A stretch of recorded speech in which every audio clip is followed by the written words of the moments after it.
साथियों नमस्कार, मैं डॉक्टर दीपन कुमार शर्मा आपके अपने YouTube platform speed high education से आपके साथ जुड़ा हुआ हूं। और इस महत्वपूर्ण वीडियो लेक्चर में साथियों हम बात करने वाले हैं BA, BSc, BCom, BBA, BCA, बीएचएससी सेकंड ईयर यानी कि द्वितीय वर्ष का आपका जो वोकेशनल कोर्स यानी व्यावसायिक पाठ्यक्रम है पोषण एवं नैदानिक आहार। तो साथियों यदि आप मध्य प्रदेश से के अंदर कॉलेजों के अंदर द्वितीय वर्ष में अध्ययनरत है और आपने अपना व्यावसायिक पाठ्यक्रम पोषण और नैदानिक आहार यानी न्यूट्रिशन एंड डाइटिक्स को चुना है, तो उसका प्रैक्टिकल नंबर 2 दिया हुआ है। उसका शीर्षक जो है, उसका उद्देश्य वो है पूर्व बाल्य अवस्था में पोषण का महत्व और पूर्व बाल्य अवस्था में आहार आयोजन को समझाइए। तो साथियों दिया हुआ है इसके अंदर to explain the importance of nutrition in early childhood and planning of diet in early childhood. तो इसकी तरफ हम लोग चलते हैं और यहाँ पर हम लोग हिंदी और इंग्लिश दोनों लैंग्वेज में बैक टू बैक देखेंगे और समझेंगे। तो लास्ट तक आप मेरे साथ जुड़े रहिएगा और हम बात करेंगे यहाँ पर एक्सपेरिमेंट नंबर 2 यानी प्रयोग क्रमांक 2 की। तो साथियों पूर्व बाल्य अवस्था में पोषण की कमी बालकों के स्वस्थ एवं सर्वांगीण विकास को अवरुद्ध कर देती है। सामान्यतः 2 से 5 वर्ष तक की अवस्था पूर्व बाल्य अवस्था की होती है और यह विदित है कि बालकों के शारीरिक, मानसिक, संवेगात्मक और बौद्धिक विकास की दृष्टि से ये सर्वाधिक महत्वपूर्ण होती है। इसलिए उनके सर्वोत्तम विकास और उनकी संपूर्ण समृद्धि मुख्य रूप से पोषण की गुणवत्ता, महत्ता और समुचित मात्रा पर उपलब्धता पर निर्भर करती है। तो साथियों यदि आप इंग्लिश मीडियम के विद्यार्थी हैं तो इंग्लिश मीडियम में भी यहाँ पर दिया हुआ है, आप इसको नोट डाउन कर सकते हैं। आगे चलते हैं और बात करते हैं हम लोग। अतएव पूर्व बाल्य अवस्था में बालकों को के माता पिता, संरक्षण अथवा परिवार के सदस्यों के लिए यह नितांत आवश्यक हो जाता है कि वे उनके निमित्त पोषण के पर्याप्त महत्वों पर संवेदनशील रहे। अतएव इस शोध आलेख में यानी ये जो हम पूरा प्रैक्टिकल पढ़ रहे हैं इसमें 2 से 5 वर्ष तक के बच्चों के पोषण की परिस्थिति और विभिन्न आयामों एवं उसके महत्वों के तथ्यात्मक अवलोकन किया गया है। तो हम इस प्रैक्टिकल की तरफ चलते हैं और उसके तथ्यात्मक अवलोकन को हम लोग समझते हैं कि इसके अंदर होता क्या है। तो पौष्टिक तत्वों से युक्त संतुलित भोजन की उपलब्धता से संबंधित एक आयाम सुनिश्चित किया जा सके जिससे पूर्व बाल्यावस्था में बच्चों का समग्र रूप से यथोचित विकास भी हो सके। साथ ही पूर्व बाल्यावस्था में पोषण के महत्व का वर्णन किया जाएगा जिसके स्वास्थ्य भोज्य आदतों के संपूर्ण शरीर पर पड़ने वाले प्रभावों का भी अध्ययन किया जाएगा। अब हम थोड़ा सा इसका इंट्रोडक्शन की तरफ हम लोग चलते हैं और इसको समझने की कोशिश करते हैं। तो साथियों पोषण में वे सभी भोज्य तत्व शामिल होते हैं जिसके द्वारा शरीर क्रियाशील रहता है। पोषण का महत्व इन पहलुओं पर भी निर्भर करता है कि व्यक्ति भोज्य के रूप में किन चीज़ों को ग्रहण कर रहा है। यथा फास्ट फूड और कार्बनीकृत भोज्य पदार्थों के सेवन को पौष्टिक आहार की श्रेणी में नहीं रखा जा सकता है। तो हम लोग जो फास्ट फूड खाते हैं उसको हम लोग किस श्रेणी में नहीं रख सकते हैं, तो उसको हम भोज्य पदार्थों की महत्वपूर्ण श्रेणी में नहीं रख सकते हैं। वहीं दूसरी ओर यदि कोई व्यक्ति विटामिन, मिनरल, वसा, प्रोटीन और कार्बोहाइड्रेट युक्त भोज्य पदार्थों को समुचित मात्रा में भोजन द्वारा ग्रहण करता है तो वह भोज्य विविधता का घोतक होता है जिसे पोषण युक्त आहार में वर्गीकृत किया जा सकता है। यद्यपि प्रत्येक मानव में संपूर्ण जीवन काल में पोषण युक्त आहार की सदैव आवश्यकता रहती है, तथापि पूर्व बाल्यावस्था संपूर्ण जीवन के सर्वांगीण विकास और सर्वोत्तम विकास का एक महत्वपूर्ण पायदान होता है, प्रमुख पायदान होता है। इसलिए इस अवस्था में विशिष्ट रूप से पौष्टिक तत्वों से युक्त आहार की आवश्यकता नितांत और निहित होती है। बात करते हम यहाँ पर बच्चों के समग्र विकास के बारे में। तो यदि हम कहें समग्र विकास की बात करें बच्चों की, तो बच्चों का समग्र विकास क्या होगा उसकी तरफ हम लोग चलते हैं। तो साथियों इस अवस्था में अर्थात 2 से 5 वर्ष की आयु में औसतन 6 से 9 इंच तक की शारीरिक वृद्धि होती है और संपूर्ण शरीर का वजन लगभग 12 से 15 पाउंड के मध्य होता है। यह आयु मस्तिष्कीय संवृद्धि के लिए भी अत्यंत महत्वपूर्ण होती है। इसलिए पोषण युक्त भोजन के वैकल्पिक का प्रबंधन और भोज्य विविधता बच्चों के समग्र विकास के लिए निम्नलिखित क्षेत्रों में आवश्यक होती हैं। अब कौन कौन से क्षेत्रों में आवश्यक होती है उसकी तरफ हम लोग अब चलते हैं। तो साथियों, पहला जो हेडिंग दे रखी है यहाँ पर वो है संवेगात्मक विकास यानी इमोशनल डेवलपमेंट। अब इमोशनल डेवलपमेंट क्या होता है? तो इसके अंतर्गत बालकों के मस्तिष्क की समृद्धि होती है, जिनसे उनकी भाषाई कौशल, स्मृति क्षमता, चैतन्यता इत्यादि का विकास होता है, यथा वजन, लंबाई, जिज्ञासुपन इत्यादि, चैतन्य इत्यादि का विकास होता है। दूसरा होता है शारीरिक विकास, फिजिकल डेवलपमेंट। इसके अंतर्गत बच्चों का पूर्ण रूप से शारीरिक विकास होता है, यथा वजन, लंबाई और जिज्ञासुपन इत्यादि इसके अंदर डेवलप होता है। तीसरा भावनात्मक एवं सामाजिक विकास, वातावरण में के साथ समायोजन तथा व्यवहार प्रतिमानों का निर्धारण इसके अंतर्निहित होता है, जो बालकों के आगामी विकास के स्वरूप को निर्धारित करता है। पूर्व वाली अवस्था में पोषण युक्त आहार की महती भूमिका होती है, क्योंकि इस अवस्था में बच्चे अत्यधिक भिन्न अवस्था में होते हैं। यदि पोषण युक्त आहार के प्रति माता पिता संवेदनशील रहे तो बालक की तीव्र गति से विकास होता है। वहीं अल्प पोषण अथवा पोषण युक्त आहार की कमी से शारीरिक विकास का सीधे तौर पर प्रभावित होता है।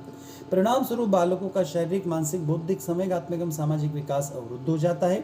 इस अवस्था में बालकों के में संक्रमण रोगों से लड़ने की क्षमता का भी अभाव होता है, फलतः वह शीघ्र बीमार पड़ जाते हैं। आगे चलते साथियों हम लोग, मानव शरीर को स्वस्थ एवं क्रियाशील बने रहने के लिए उचित पोषण की आवश्यकता होती है। पर्याप्त मात्रा में पौष्टिक आहार के अभाव में बच्चों का शारीरिक विकास प्रभावित होता है।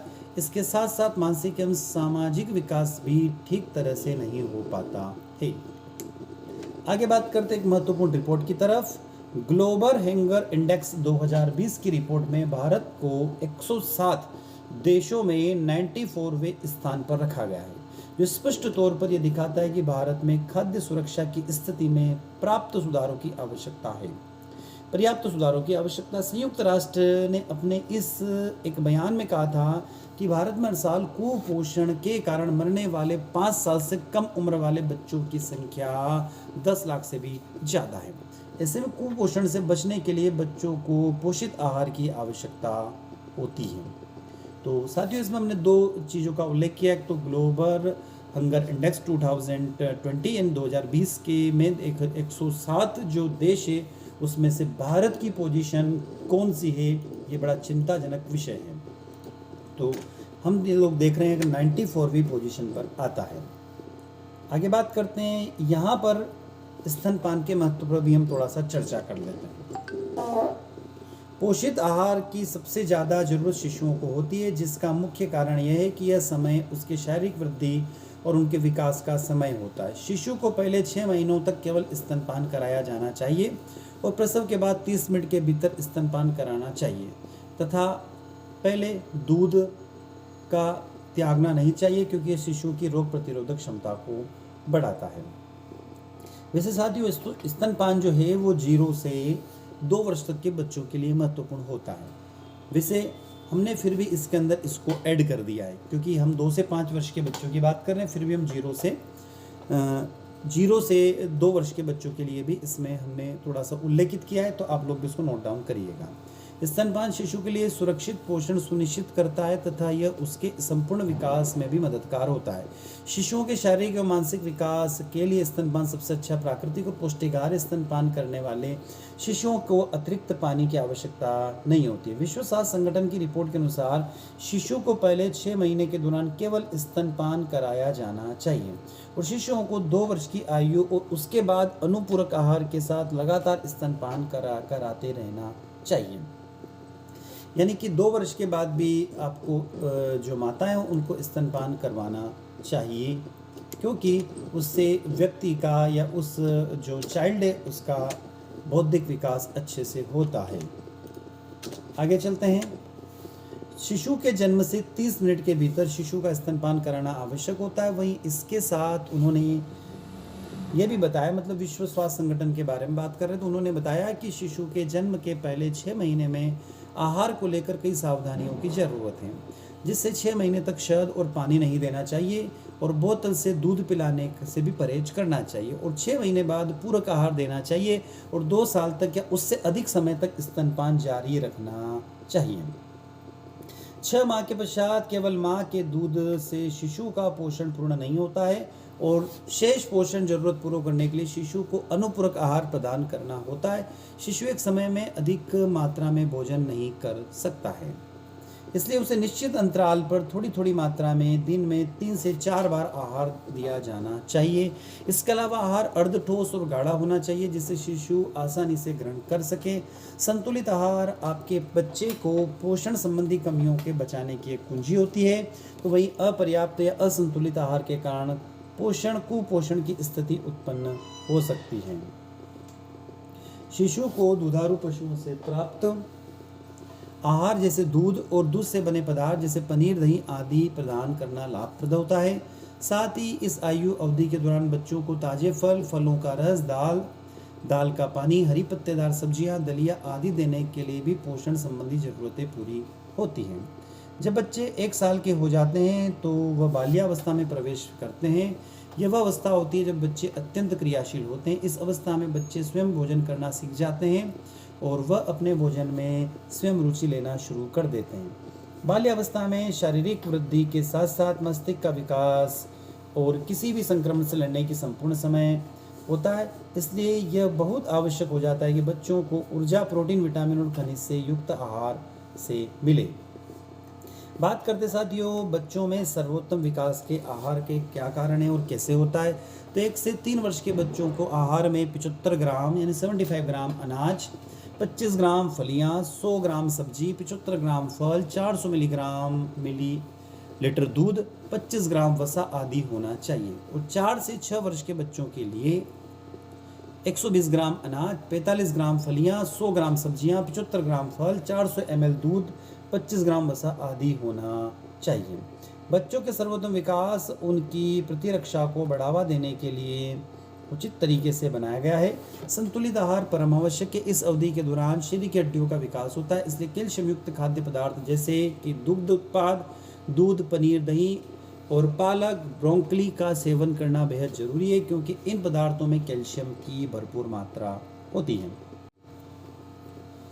बच्चों में कैलोरी की ज़रूरतों को पूरा करने के लिए अधिक मात्रा में कार्बोहाइड्रेट और वसा की आवश्यकता होती है, इसलिए उन्हें खाद्य पदार्थों में साबुत अनाज जैसे गेहूँ, ब्राउन राइस, मेवा, वनस्पतिक तेल शामिल करना चाहिए और फल एवं सब्जियों में केला एवं आलू, शकरकंद प्रतिदिन सेवन कराना चाहिए। वहीं बच्चों के शारीरिक मांसपेशियों के निर्माण और विकास की एंटीबॉडी के निर्माण में प्रोटीन युक्त आहार की अहम भूमिका होती है, इसलिए उन्हें ऐसा आहार दें जिससे मांस, मछली, अंडा और दुग्ध उत्पादक शामिल हो।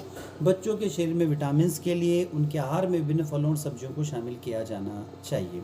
बचपन में बेहतर पोषण अच्छे स्वास्थ्य और विकास के लिए मौलिक है। अगर बच्चों को माइक्रोन्यूट्रिएंट्स सही मात्रा में नहीं मिलते हैं तो उनमें कई प्रकार के संक्रमण होने के खतरे हो जाते हैं और इनसे मानसिक और शारीरिक विकास में देरी होती है जिसका प्रतिकूल प्रभाव हो सकता है।